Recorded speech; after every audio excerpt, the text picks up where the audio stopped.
लोकशाहीचा बुलंद आवाज, रिपब्लिकन वार्ता, महाराष्ट्र। जैन इंग्लिश स्कूलने राज्य शिक्षण विभागाचे आदेश धुडकावले। 10वीच्या परीक्षेत मुस्लिम विद्यार्थिनीला हिजाब काढण्यास पाडले भाग। मुस्लिम शिष्टमंडळाचे सदर बाजार पोलीस ठाण्यास निवेदन। जैन इंग्लिश स्कूलवर कठोर कारवाईची मुस्लिम शिष्टमंडळाची मागणी। सदर बाजार पोलीस निरीक्षकांकडून कारवाईचे आश्वासन। जैन इंग्लिश स्कूलच्या मुख्याध्यापिका सीमा कुलकर्णी यांना निलंबित करण्याची शिष्टमंडळाची मागणी। शुक्रवार दिनांक 21 फेब्रुवारी रोजी राज्यात 10वीच्या परीक्षेला सुरुवात झाली। जालन्यात उर्दू माध्यमिक विद्यार्थिनीचा पहिला पेपर उर्दूचा असून तिचे सेंटर जालन्यातल्या जैन इंग्लिश स्कूलमध्ये होता। तर जैन इंग्लिश स्कूल परीक्षा केंद्रावर पेपर सुरू असताना मुस्लिम विद्यार्थिनीला शाळेच्या मुख्याध्यापिका सीमा कुलकर्णी यांनी शिक्षण विभागाचे आदेश धुडकावून हिजाब काढण्यास भाग पाडले। तर शाळेच्या मुख्याध्यापिका सीमा कुलकर्णी यांना निलंबित करण्यात यावं अशा मागणीचं निवेदन सदर बाजार पोलीस ठाण्यामार्फत मुख्यमंत्री महाराष्ट्र राज्य, उपमुख्यमंत्री महाराष्ट्र राज्य, शिक्षण मंत्री महाराष्ट्र राज्य, पोलीस महासंचालक औरंगाबाद, जिल्हाधिकारी जालना, जिल्हा पोलीस अधीक्षक जालना, उपविभागीय पोलीस अधिकारी जालना यांना देण्यात आला आहे। या घटनेमुळे विद्यार्थिनीच्या परीक्षेवर प्रतिकूल परिणाम होतोय असा मजकूर देखील या निवेदनात नमूद करण्यात आला आहे। तर या निवेदनाची नोंद घेत सदर बाजार पोलीस निरीक्षकांनी कारवाईचे आश्वासन दिले। या निवेदनावर शेख अब्दुल हमीद, सय्यद अजहर, आरिफ खान, शेख वसीम, शेख जाफर, दिलावर खान यांच्या स्वाक्षऱ्या आहेत।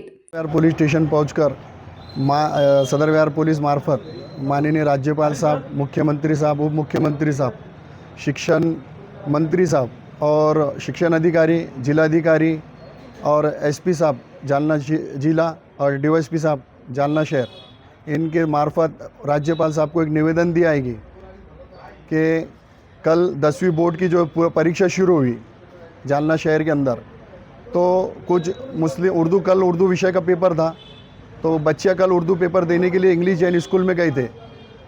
वहाँ पर के प्रिंसिपल मैडम ने जो है तो उनको हॉल में बैठने के बाद वापस हॉल में से नीचे बुलाया और उनको बुलाकर कहा कि आपको जो है तो बुर्का और स्कार्फ आपका उतारना पड़ेगा।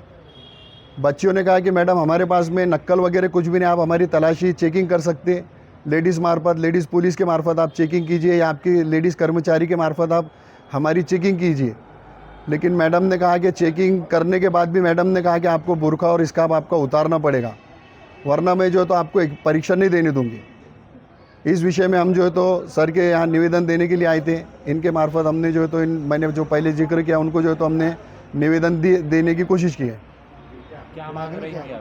हमारी मांगनी ये है कि राज्यपाल साहब से और मुख्यमंत्री साहब से, जब शिक्षण मंत्री का जो है तो जीआर है इसके अंदर कि जो है तो बुर्का पहनकर जो है तो मुस्लिम युवतियाँ जो है तो परीक्षा दे सकती है, लेकिन शिक्षण मंत्री के आदेश को धुड़काकर जैन इंग्लिश स्कूल की प्राचार्य सीमा कुलकर्णी मैडम ने जो है तो उनके आदेश का उल्लंघन किया है। तो हम ये चाहते हैं कि शिक्षण मंत्री साहब से ये गुजारिश है कि इनके ऊपर जो है तो सख्त से सख्त कार्रवाई की जाए और इंग्लिश जैन स्कूल की मान्यता रद्द की जाए और मैडम के ऊपर कड़क कार्रवाई करके उनको जो तो निलंबन किया जाए, उनका निलंबन किया जाए। और जहाँ भी अगर ऐसी कोई घटना होती है पूरे महाराष्ट्र के अंदर, तो वहाँ भी जो है तो ऐसी कार्रवाई की जाए। कौन से स्कूल में कार्रवाई हुई? प्रकार हुआ? ऐसा प्रकार तो हमारे निर्देशन में जैन इंग्लिश स्कूल में और एसबी स्कूल में, ये दोनों स्कूल में ऐसे आया है। क्या नाम आपका?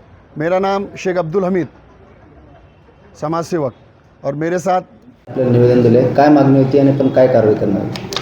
तो एक हाजी अब्दुल हमीद, सय्यद अजहर, शेख वसीम यांच्यासह काही मुस्लिम समाजातील शिष्टमंडळांनी एक निवेदन दिलेलं आहे। त्यांच्यामध्ये असं म्हणणं आहे की काल 21 फेब्रुवारी 2025ला 10वीच्या उर्दू पेपरच्या दरम्यान जैन इंग्लिश स्कूल येथे परीक्षार्थी गेले असताना तेथील महिला प्राचार्य यांनी त्यांचा बुरखा आणि हिजाब काढून त्यांची तपासणी केली आहे असा त्यांचा आक्षेप आहे आणि त्याबद्दल त्यांनी त्यांच्या भावना दुखावल्या आहेत असं एक निवेदन पोलीस स्टेशनला प्राप्त झालेलं आहे।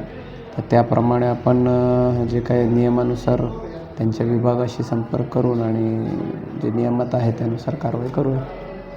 रिपब्लिकन वार्तासाठी पाथरी प्रतिनिधी अहमद अन्सारी, परभणी.